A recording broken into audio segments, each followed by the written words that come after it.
Hi friends, good afternoon. Bombay రవ్వతో బూరెలు ఎలా చేసుకోవాలో చూపిస్తాను, వచ్చేసేయండి.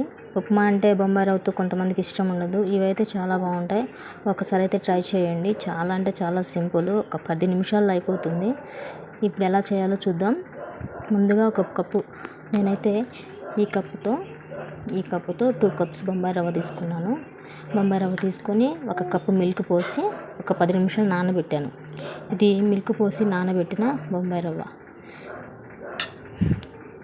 ఇంకా ఒక కప్పు బియ్యం పిండి, రైస్ ఫ్లోర్, 4 ఇలాచి, ఒక కప్పు బెల్లం, ఒక కప్పు గోధుమ పిండి.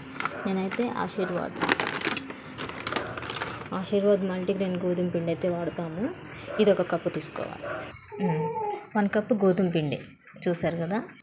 దీన్నైతే నానబెట్టిన బొంబాయి రవ్వని మిక్సీ పట్టుకోవాలి. చూసారు కదా, మిక్సీ జార్లో వేసాను బొంబాయి రవ్వ, మిల్క్తో నానబెట్టిన బొంబాయి రవ్వ. దాంట్లోనే ఈ బెల్లం కూడా వేసేస్తున్నాను.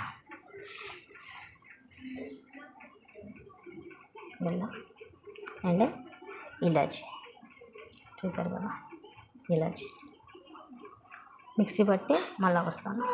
ఇంకా చూసారు కదా, ఇలా సాఫ్ట్గా మిక్సీ పట్టుకోవాలి.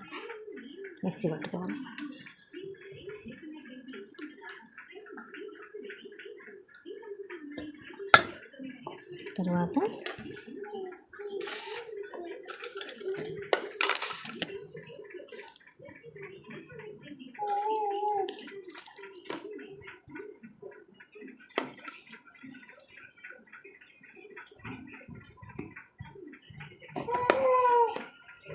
చూసారు కదండి, ఇట్లా మొత్తం ఇలా మిక్స్ చేసుకోవాలి.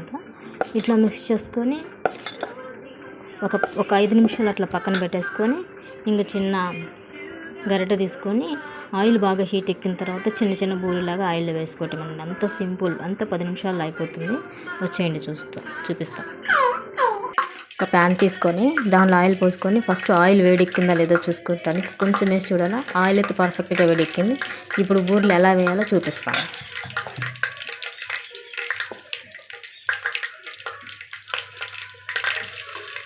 సరే, ఇట్లా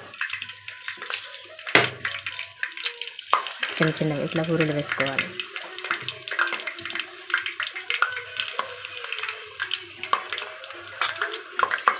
అట్లా హైలో పెట్టి ఇట్లా ఫ్రై చేశారంటే లోపల కొంచెం ఉడుకుతుంది అనమాట. కొంచెం చిన్నగా మందంగా కాకుండా కొద్దిగా పిండి వేసుకుంటే లోపల పర్ఫెక్ట్గా కుక్ అవుతుంది. కొద్దిగా వేసుకోవాలా. సిమ్లో పెట్టుకొని కుక్ చేసుకోండి, పర్ఫెక్ట్గా కుక్ అవుతుంది. చాలా అంటే చాలా బాగుంటాయండి. ఒకసారి మీరైతే ట్రై చేయండి. ఇదిగోండి, చూసారు కదా, ఇట్లా రెడ్ కలర్ వచ్చేంత వరకు తిప్పి తిరిగేసుకొని మళ్ళీ ఫ్రై చేసుకోవాలి. ఇంతేనండి, వెరీ సింపుల్. చూసారు కదా, ఎంత 10 నిమిషాలు. స్వీట్ తినాలనిపించినప్పుడు ఈజీగా చేసుకోవచ్చు. బొంబాయి రవ్వ, గోధుమ పిండి, బియ్యం పిండి, ఓన్లీ 3 ఇంగ్రీడియంట్స్, బెల్లం 4 ఇంగ్రీడియంట్స్ అండి. బెల్లం, గోధుమ పిండి చాలా హెల్దీ కదా. పిల్లలకి ఇట్లా స్కూల్ నుంచి వచ్చాక స్నాక్స్ చేసి పెట్టారంటే చాలా ఇష్టంగా తింటారు. ఒకసారి అయితే మీరు ట్రై చేయండి. మీకు తెలిసిన వాళ్ళకి షేర్ చేయండి, సబ్స్క్రైబ్ చేయండి. Thank you friends.